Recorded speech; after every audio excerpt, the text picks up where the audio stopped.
Assalamualaikum warahmatullahi wabarakatuh. Pada 23 Februari 2019, foto dan gambar Gus Dur bertebaran di Solo, Jawa Tengah.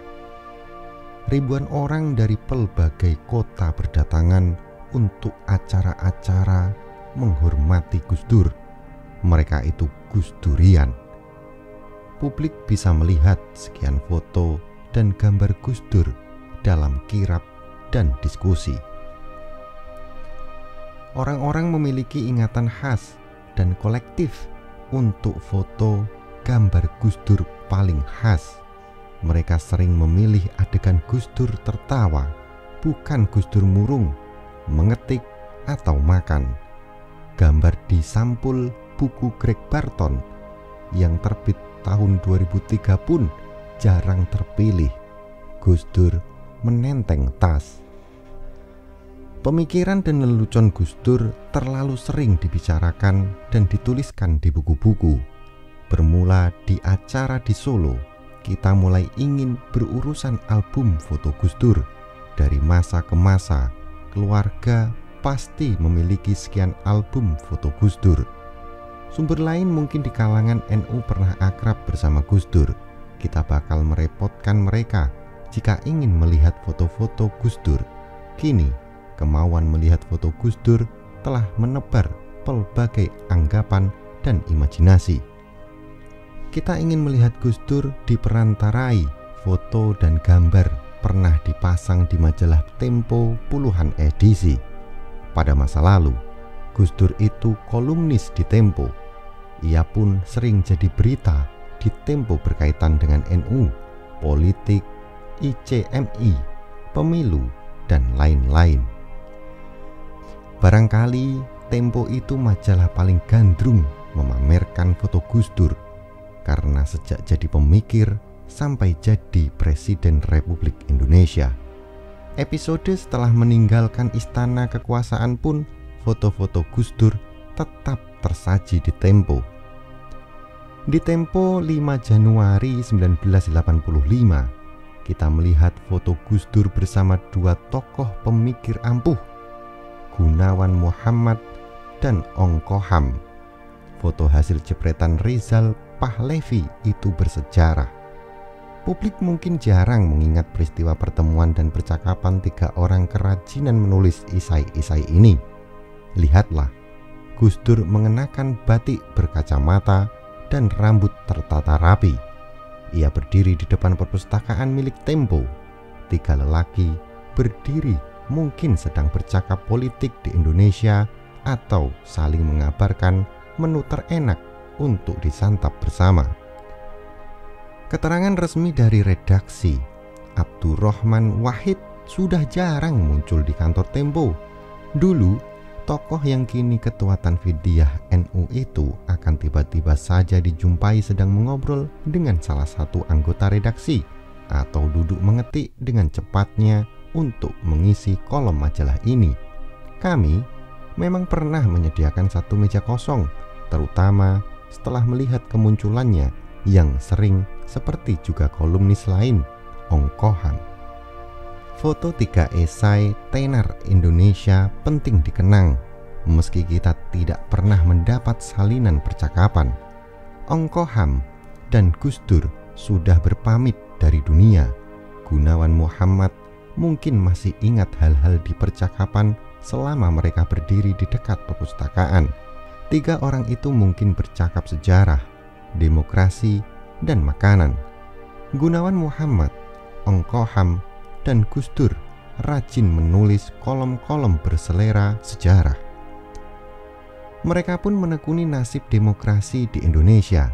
Urusan upopoga tentu jarang luput dari percakapan. Ong Koham mungkin merasa akrab dengan Gus Dur. Ong Koham itu juru masak. Gus Dur mengerti makanan-makanan lezat. Gunawan Muhammad sengaja kita tepikan dahulu gara-gara jarang berbagi cerita makanan atau serius menulis makanan di esai-esai. Gus Dur beradegan makan di foto mengingatkan kita pada rumah makan adem ayem di Solo. Menu utama gudeg di situ masuk daftar pilihan Gus Dur saat melakukan kunjungan atau mampir ke Solo sejak puluhan tahun lalu. Kini, warung makan itu sudah berusia 50 tahun. Peringatan dibarengkan dengan kehadiran putri Gus Dur, Yeni Wahid, mengumumkan bahwa mendiang Gus Dur adalah penggemar gudeg adem ayem, diberitakan di Solo Post 25 Februari 2019. Pada makanan bernama gudeg dan Solo, memori Gus Dur terbentuk dan terkenang oleh keluarga dan kita semua.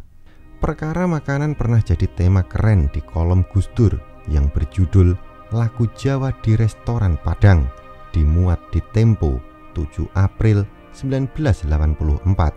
Halaman itu memuat tulisan, foto Gus Dur merem, foto Gus Dur mesem, dan ilustrasi buatan D. Sunardi. Pujian demi pujian dialamatkan ke restoran atau rumah makan Padang di berbagai kota. Rumah makan Padang sering ada. Gus Dur mengaku sering datang ke restoran Padang. Ia bersantap tanpa perlu menjadi leluhur kaum makan dan foto. Dulu, Gus Dur enggan repot memotret makanan atau berfoto bersama makanan untuk dipamerkan seperti berkelimpahan foto makanan di media sosial. Foto Gus Dur sedang makan tentu saja ada, tapi mungkin jarang ditampilkan ke publik sebagai ingatan kolektif. Pujian Gus Dur. Tapi lihatlah daya tembus lintas sektoral restoran Padang dalam kehidupan bangsa. Itu tampak mula-mula dalam kemampuan restoran ini untuk merebut langganan non-Minang di mana-mana, sehingga lambat laun masakan Padang menjadi semacam masakan nasional.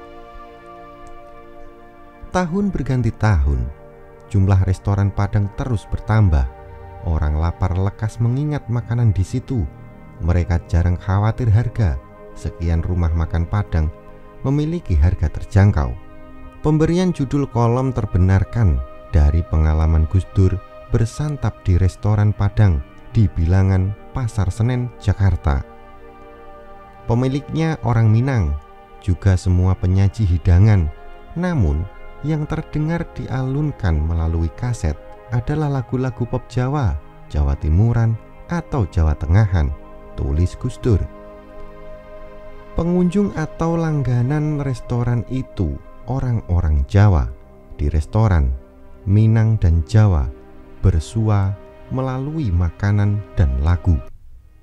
Kita beralih ke penampilan Gus Dur. Tampak sepaneng alias berpikiran berat. Ia gagal tertawa.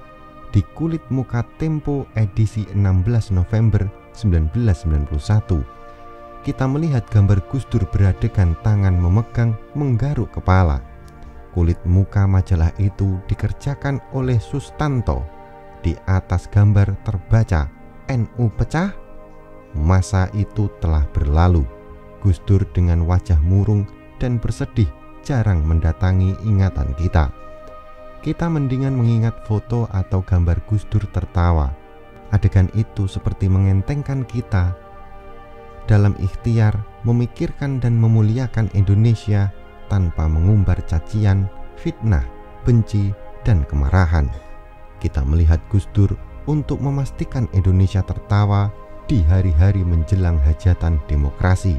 Indonesia bergirang dengan tertawa sepanjang masa, tak perlu murung atau cengeng. Begitu.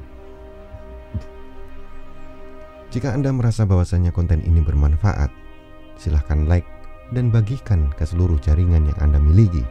Jangan lupa untuk menonton video-video dari channel KKW Channel. Demikian, wallahu a'lam bishawab. Wassalamualaikum warahmatullahi wabarakatuh.